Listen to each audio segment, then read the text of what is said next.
बिस्मिल्लाहिर्रहमानिर्रहीम। अस्सलाम वालेकुम नाज़रीन, प्रोग्राम आप देख रहे हैं 7 से 8 सना हाशमी के साथ। मुझे उम्मीद है कि आप तमाम लोग खैरियत से होंगे। 2 रोज़ कबल ये खबर मौसूल हुई कि यूनान में एक किश्ती जो है वो उलट गई है और उसके उलटने की सूरत में काफ़ी लोगों की हलाकत के खदशात भी सामने आ रहे थे, लेकिन आज हमने देखा कि खबर बहुत ज़्यादा बहरहाल लोगों के सामने रही भी। और अफसोसनाक बात यह है कि इसमें पाकिस्तानियों की एक बड़ी तादाद जो यूनान जा रही थी और इससे आगे ज़ाहिर है फिर उन्होंने यूरोपियन दीगर कंट्रीज़ की तरफ भी जाना होगा।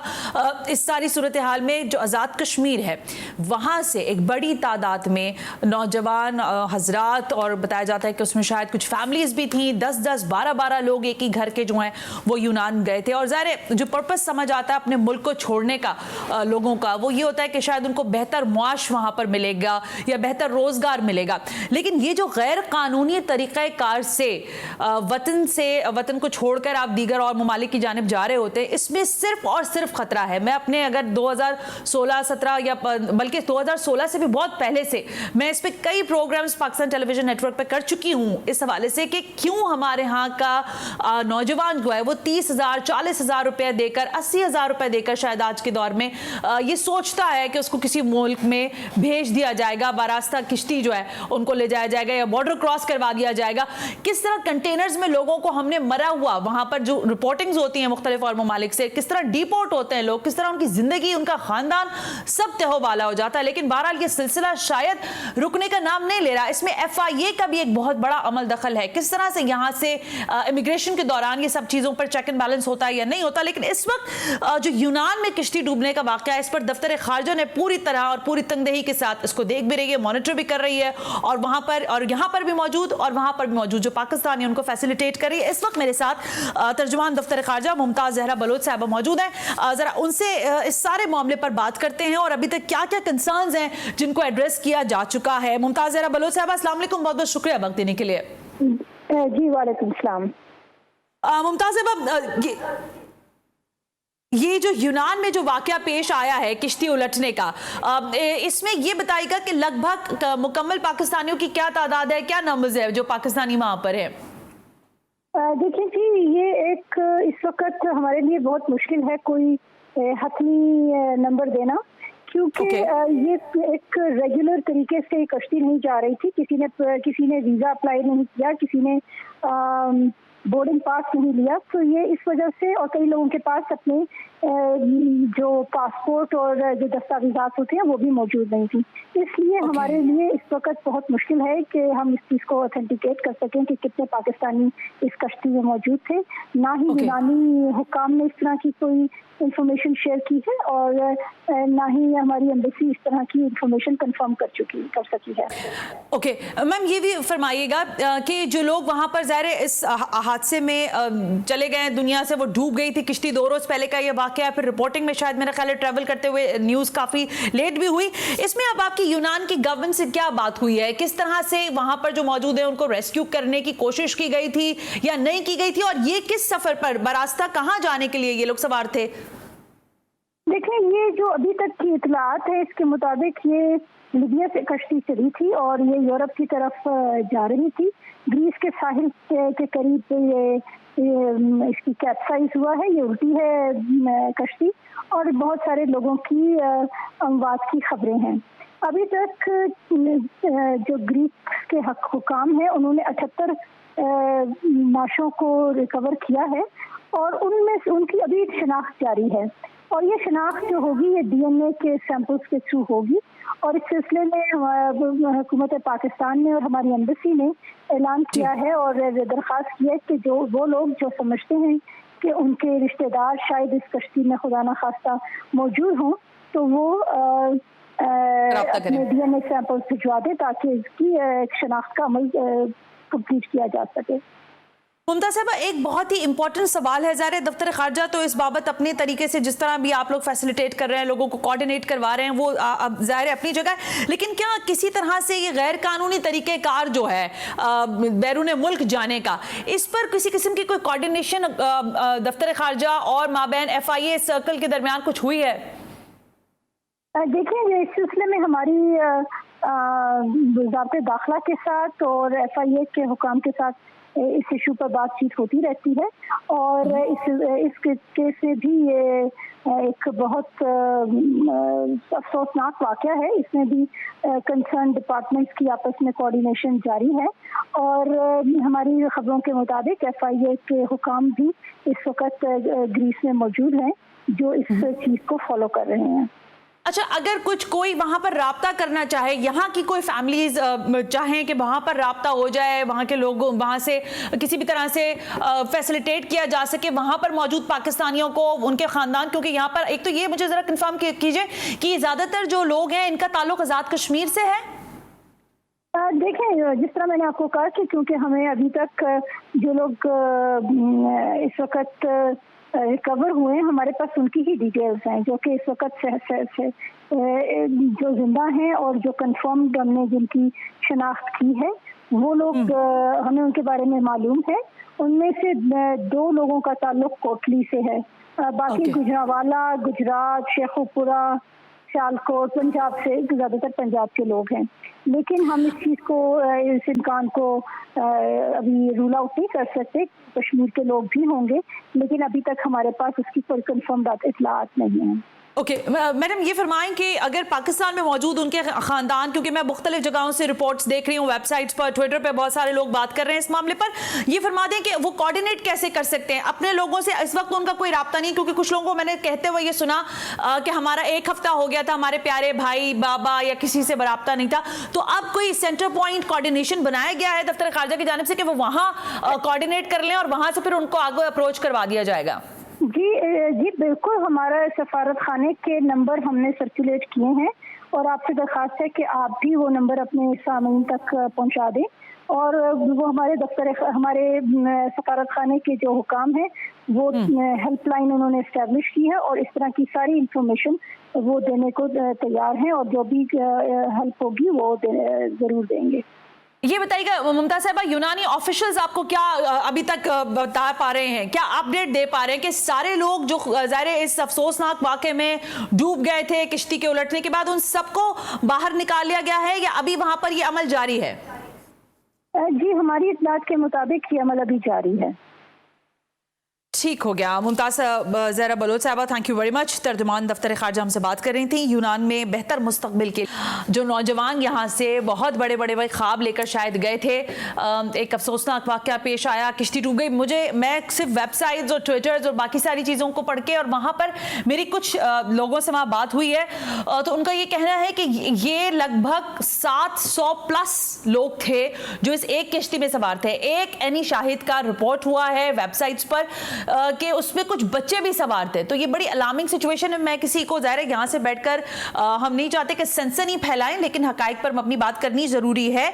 सिफारत खाने का नंबर है जो अभी मुमताज़ साहबा फरमा रही थी, ये नंबर मैं चाहूँगी कि स्क्रॉल भी कर दिया जाए और हमारे जो टिकर ऑपरेटर्स हैं वो भी ये नंबर चला दें, 00306943850168। ये सिफारत खाने का नंबर है, पाकिस्तान का इमरजेंसी नंबर है जिससे आप कोऑर्डिनेट कर सकते हैं जो भी पाकिस्तान में यहाँ पर लोग मौजूद हैं। और बिल्कुल मैं दोबारा बोल देती हूँ, 00306943850188 ये नंबर है। इसको स्क्रॉल पे भी लगा दें और टिकर ऑपरेटर्स भी हमारे इसको ऑन रखें, क्योंकि इसके जरिए कोऑर्डिनेट किया जा सकता है उन लोगों के साथ जो पाकिस्तान में यहाँ पे, उन तमाम लोगों की फैमिलीज हैं जो खुदा ना खास्ता, मेरी दुआ है कि बचे हुए हों सारे लोग। लेकिन एक ये भी रिपोर्ट आई है कि तकरीबन 12 पाकिस्तानी हैं जिनके बारे में कहा जा रहा है कि उनको बचा लिया गया और बाकियों की शायद अभी तक शनाख्त नहीं हुई है। तो बहरहाल ये एक अफसोसनाक वाकया है। कोशिश और ख्वाहिश तो थी मेरी कि जरा इस मौके इस पर बात करें कि हमारे यहाँ से किस तरह नौजवान जो हैं वो चोरी छुपे गैर कानूनी तरीके से, डॉक्यूमेंटेशन में भी और वैसे भी गैर कानूनी तरीका अपनाकर मुल्क से बाहर जाने का सोचते हैं और फिर इस तरह के हादसात और वाकयात का शिकार हो जाते हैं। लेकिन इंशाल्लाह किसी और प्रोग्राम में इस पर इन डिटेल बात करेंगे कि गैर कानूनी तरीकों को क्यों नहीं रोका जा सकता और अगर रोका जा सकता है तो फिर ये सारा कुछ होता क्यों। एक ब्रेक शामिल करते हैं, ब्रेक से वापस आएंगे तो एक और चीज रुकने का नाम नहीं ले रही है और वो है सिंध असेंबली के इजलास के अंदर हंगामा आ रही। इस ब्रेक के बाद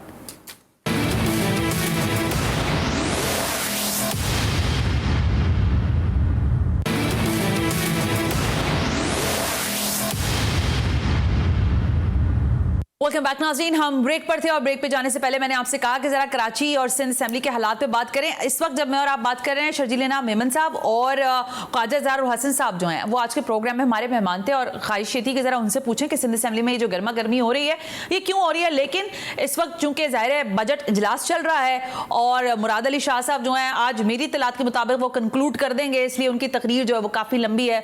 मे भी हो सकता है वो 8 बजे या 7:30 तो अब हो ही चुके हैं, लेकिन शायद इससे ज़्यादा एक्सीड कर जाए। तो इसलिए दोनों मेंबरान जो हैं वो असेंबली के सेशन में मसरूफ हैं। लेकिन हम चाहते ये हैं कि हम जरा ये आपको दिखाएं पहले कि असेंबली के अंदर जब हमारे नुमाइंदगान बैठते हैं, तकरीर करते हैं, बात करते हैं, तो इनके अंदाज क्या होते हैं। और चाहे वो MQM पाकिस्तान हो या पाकिस्तान पीपल्स पार्टी, इसका एक छोटी सी झलक देखिए, फिर मैं आज के मेहमान शुरा से आपका तारुफ करवाती हूँ।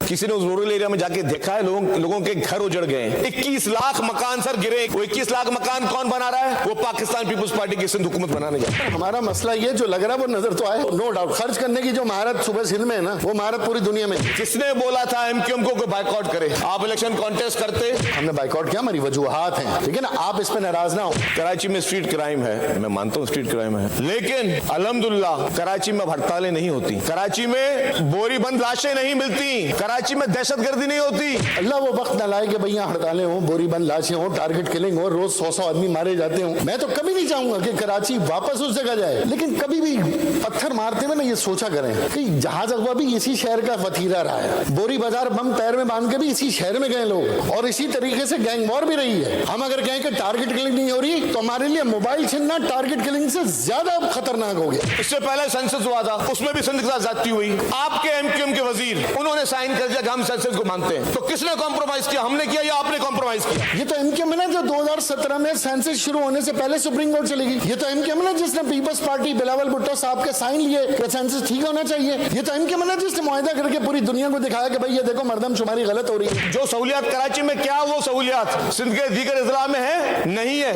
अरे यार ये मैंने सोचना है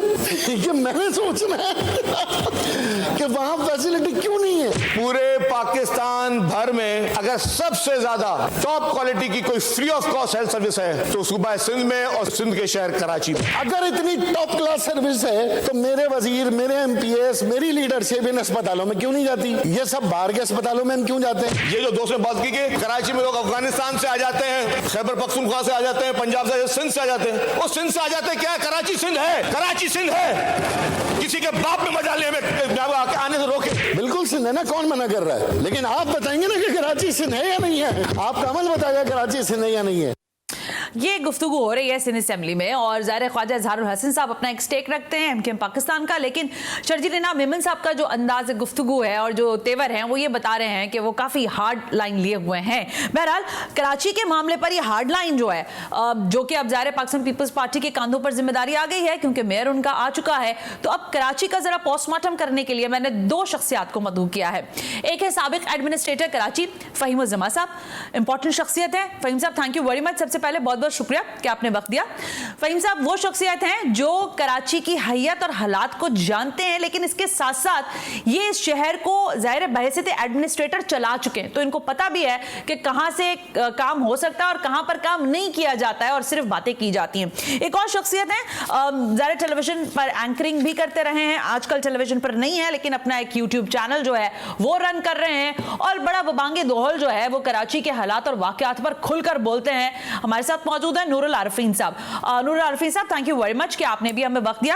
आपने अभी मुझे फोन पे बताया बिफोर द प्रोग्राम कि आपके इलाके में जो है बड़ा ब्रेकडाउन हो गया है, इसलिए आप स्काइप पर हमारे साथ अवेलेबल नहीं है, टेलीफोन लाइन पर है। मैं आपकी तरफ आती हूँ नूर, लेकिन जरा आपकी इजाजत से फ़हीम साहब से गुफ्तगू का आगाज किए लेते हैं। फ़हीम साहब जैसे तैसे कर करा के बहरहाल हमने बल्दियात के इलेक्शंस देखे, फिर बल्दियात के इलेक्शंस के बाद हमने ये देखा कि मेयर का इलेक्शन होना है, फिर उसमें एक अपनी धमा चौकड़ी लगी रही और सब के बाद बिलाखिर पाकिस्तान पीपल्स पार्टी के सर पर ताज लगा दिया गया, पहना दिया गया कि वो अब इस शहर को चलाएंगे। ये फरमाइएगा कि कराची शहर का बुनियादी मसला क्या है, क्योंकि K4 जैसे मंसूबों के 6 मरतबा के इनॉग्रेशन ने हमारा तो सर चकरा के रख दिया है।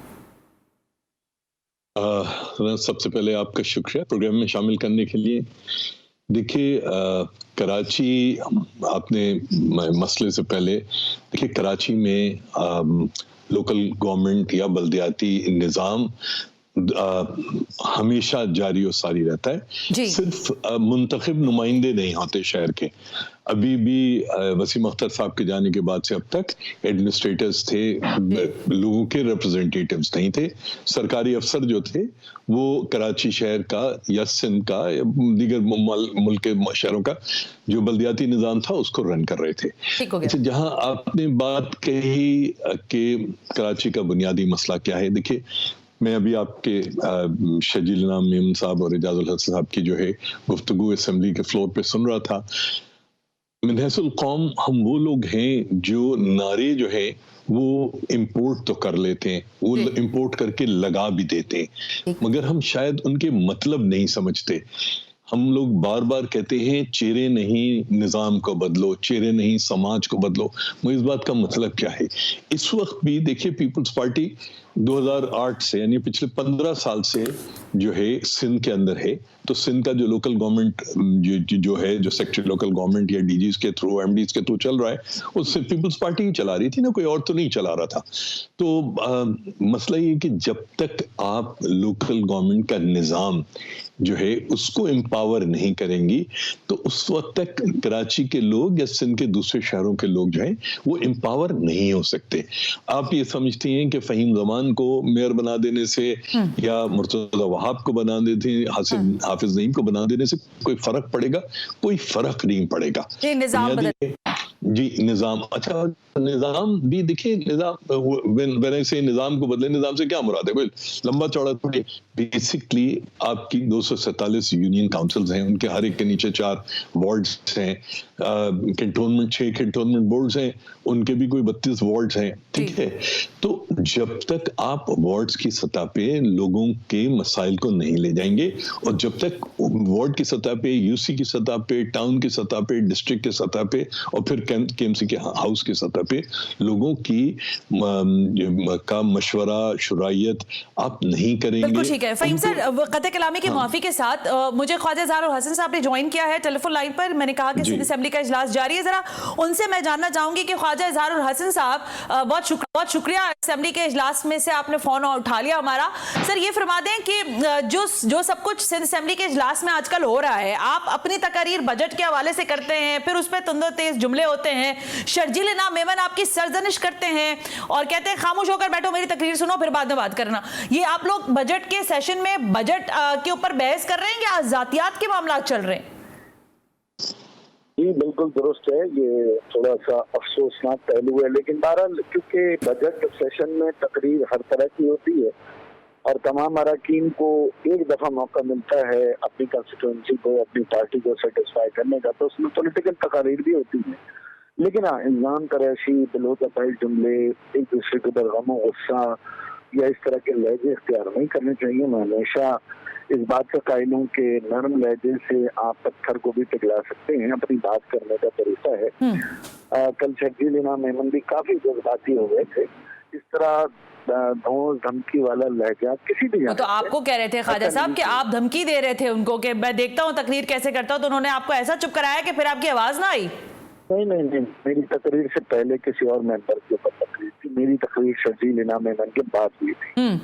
उन्होंने मेरे किसी और मेंबर पर गुस्सा किया था, फिर उनकी तकरीर हुई, फिर उनकी तकरीर का मैंने जवाब दिया था और कोशिश की थी। ख्वाजा साहब ये फरमाइएगा देखिए आप कराची के बड़े स्टेक होल्डर्स कहते रहे हैं, बहरहाल आपने इस इलेक्शन का बायकॉट किया और उसकी पादाश में अब मामला ये हैं कि पाकिस्तान पीपल्स पार्टी अपना मेयर ला चुकी है। अब ये फरमाइएगा कि आपका तो कराची में कोई स्टेक नहीं रह गया ना, वैसे अगर हम बाय लार्ज बात करें तो ना मेयर आपका है, ना ही आपके पास कोई बल्दियात के नुमाइंदे रह गए हैं, ले दे के शायद मेरा ख्याल है 2 मिनिस्ट्रीज हैं जो कि वफाक की सतह पर है, बाकी कराची शहर से तो आपने हाथ उठा लिया, क्योंकि या तो बड़ी स्टेक होल्डर जमात इस्लामी बनकर उभरी है या पीपल्स पार्टी जाहिर फर्स्ट नंबर पर है, थर्ड पर पीटीआई है। सर देखिए, इलेक्टोरल पॉलिटिक्स की डेफिनेशन में शायद आपकी बात दुरुस्त हो, लेकिन स्टेक होल्डर तो 90% घर पे बैठे रहे, उन्होंने वोट ही नहीं दिया।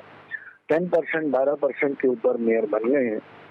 मेरी गुजारिश सिर्फ ये है कि हम उसूली बात करें ना, 2013 में जब ये बिल पहली बार असेंबली में आया तो तमाम जमातें उस वक्त फंक्शनल लीग भी थी, नेशनल पीपल्स पार्टी, पीटीआई, इन्होंने इस लॉ को पास कर दिया। मैं अपोजिशन लीडर था, मैंने कहा, डिप्टी पार्लियामेंट लीडर था, मैंने कहा भाई है कि ये लॉ ठीक नहीं है, इस लॉ के अंदर यूनियन काउंसिल के वार्ड्स के इख्तियारात सल्ब किए जा रहे हैं। उसके बाद ये लोकल गवर्नमेंट आया, वसीम अख्तर साहब मेयर बने, पूरे मेयर के टेन्योर में हमने बता दिया आपको कि ना उनके अंदर डीसी है, ना उनके अंदर डीएमसी है, ना उनके अंदर वाटर बोर्ड है, ना सॉलिड वेस्ट है, ना एलडीएन। अब दोबारा से हमने फिर इस हल्का बंदियों को चैलेंज किया।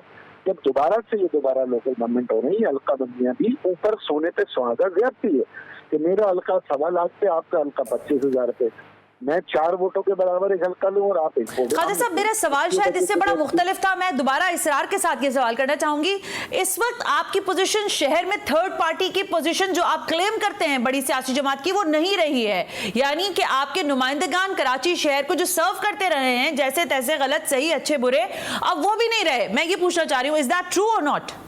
नहीं, देखें एक बात सुने, पीपल्स पार्टी भी 17 निशिस्तों पे सिमट चुकी है ना। हाँ। पीएमएलएन भी एक दौर में सिमट गई थी, बाइकआउट भी किया हमने क्या नेमतुल्लाह साहब के दौर में बाइकआउट भी किया था, लेकिन आपने नहीं देखा दोबारा हमने कैसे 80% ओवरवेलमिंग कामयाबी ली। ये नहीं कह सकते कि हमारा मैंडेट नहीं है या हमारा स्टेक नहीं है। नेमतुल्लाह साहब 4 साल रहे ना मेयर, हम कहीं भी नहीं थे। एक यूनियन काउंसिल में जमात इस्लामी थी हमारे बाइकआउट के बाद, 400 वोट के बाद, कोई बात नहीं, हमारा मैंडेट है। आपको रिग्रेट तो नहीं है कि आपने बाइकआउट का फैसला गलत किया था?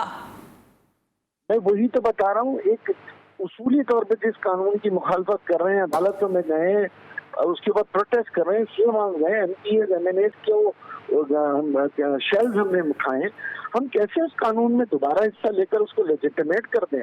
देखिए खादिर साहब, आपके अदवार में जो मेयरशिप जिन के पास रही, शख्सियात के पास, उनसे तो उम्मीदें थी, बातें थी, वो तो खैर वफा ना हुई। लेकिन पाकिस्तान पीपल्स पार्टी जो है, कल भी डिप्टी मेयर और मुर्तजा वहाब भी बार बार कह रहे हैं कराची को हम सर्व करके दिखाएंगे। शर्जील इनाम मेमन साहब भी कह रहे हैं पेरिस बनाएंगे कराची को। आपको लगता है कि आप इस पेरिस में घूमेंगे? आपको लग रहा है पाकिस्तान पीपल्स पार्टी डिलीवर करेगी? मैं बड़ी मेहरबानी इनको कहें पेरिस का बनाए, कराची को कराची बनाए।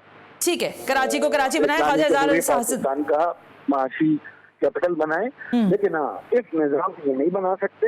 हाँ, ये बिलावल साहब से, जरदारी साहब से स्पेशल पावर लेके अपने डंडे के जोर को डिलीवर करना चाहें तो ये शायद करें, लेकिन निजाम में ये फेल है।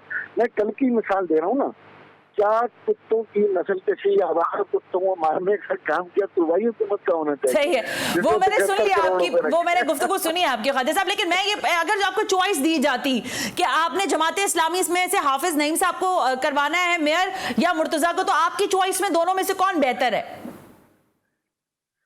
देखिए, मैं समझता हूँ कि Murtaza peoples party by plan, by ill will, by conspiracy मेयर आई है। हाफिज नईम साहब ने जानते बूझते मक्खी खाई है। तो मेरे हिसाब से दोनों में अगर कोई कम, जिसको कहते हैं ना वो डेविल्स एडवोकेट अगर मैं करूं, तो जिसने जानबूझकर सियासत की है वो इस वक्त बैठा हुआ है, जिससे कॉन्स्पिरेसी की है।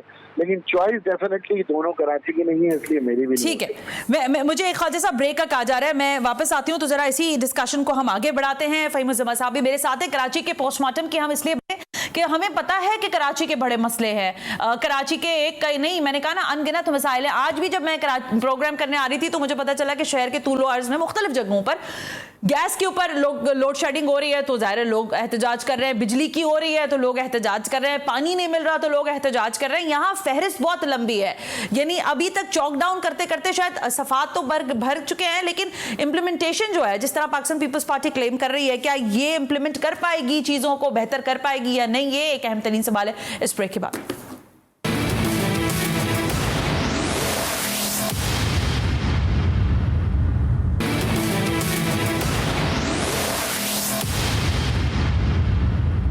वेलकम बैक नाज़रीन, हम ब्रेक पर थे और गुफ्तगू ये हो रही है कि कराची को सर्व करने के लिए पाकिस्तान पीपल्स पार्टी के पास अब अपना मेयर मौजूद है। फहीम उज़्ज़मा साहब मेरे साथ मौजूद हैं, नूर आरफीन साहब भी मौजूद हैं। मैं जरा नूर की तरफ पहले चली जाती हूँ। नूर आरफीन साहब, एक वक्त था कि हम मेयर जितने भी गुजरे, चाहे आप नेमतुल्लाह साहब के बाद ही अगर हम थोड़ा सा काउंट करना शुरू करें तो हमने फिर यही सुना कि ज़ाहिर इख्तियारात नहीं होते, लेकिन अब पाकिस्तान पीपल्स पार्टी के पास ये तो जवाब नहीं होगा ना। देखें, फाइनेंस भी उनके पास है, बल्दियात भी उनके पास है, इदारे भी उनके इख्तियार में है, तो अब पीपल्स पार्टी एक बेहतर पोजीशन में होगी? क्योंकि कल मैं डिप्टी मेयर जो हैं उनसे गुफ्तगू कर रही थी, उन्होंने कहा मैं आपको गारंटी बताता हूं, मैंने उनसे पूछा था मलीर तो पेरिस बन जाएगा, उन्होंने कहा सिर्फ मलीर नहीं बनेगा, पूरा कराची जो है वो पेरिस बनेगा।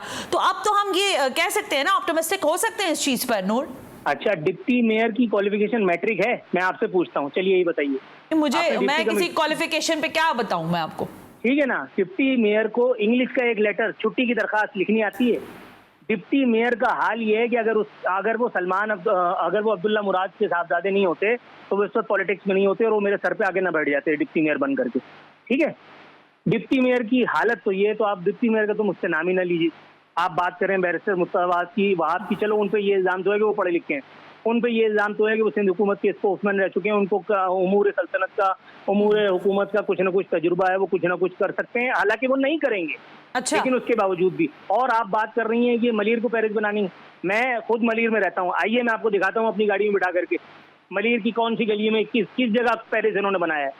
मलीर में जगह जगह मनशियात फरोशी आम है और इसमें फरोशी का बाजार गर्म है, रेती बजरी बेच करके अगर आप सियासत में आ गए। अच्छा नूर, मैं आपकी तरफ दोबारा आती हूँ, एक मिनट मुझे दीजिएगा।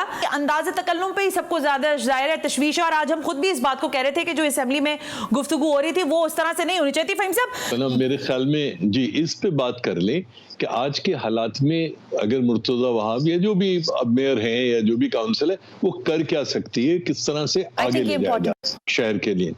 जी तो मैं फ़हीम साहब, मेरा आपसे फिर यही, मैं जब आप जीडीज़ की बात करते हैं ना तो फिर ये तो बड़ा ऑब्वियस है कि कराची के लिए काम करना है। कराची की सड़कें अभी अगर बारिशें हो जाती हैं, वो तो एक्सपेक्टेड जो तूफान था वो नहीं आया, लेकिन आपको लगता है कि शहर में जिस तरह का काम हो रहा है इस सूरत हाल में कोई बेहतरी की उम्मीद करें हम कि चीजें बेहतर होंगी? सना, आपने प्रोग्राम के शुरू में सवाल किया था कि सबसे बुनियादी मसला क्या है। जी सर। देखिए, कराची का सबसे बुनियादी मसला है कराची शहर के में जो लोग बाइख्तियार हैं और जो उनके पास वसाइल हैं उनका तितर बितर होना। अगर आपको याद हो, अगर आप कराची यूनिवर्सिटी, ये जो यूनिवर्सिटी रोड है उससे गुजरती हो तो आपने देखा होगा कि सन 2020-21 में कोई 1 अरब की लागत से कराची यूनिवर्सिटी रोड को बनाया गया था। दुरुस्त हो गया। अच्छा, वो 2022 की बारिशों में कोई 24-25 जगहों से उखड़ गई। चलिए, उसमें मैंने सीएम साहब को भी मैसेज किया, कॉल की, ये क्या कि भाई खुदा को मानो, जो बिल्डर है उसके खिलाफ तहकीकात करो। अच्छा चलिए, अब उसके बाद हो ये रहा है कि वो पूरी सड़क खोद दी गई है और अब वहां पर जो है बस लेन बन रही है।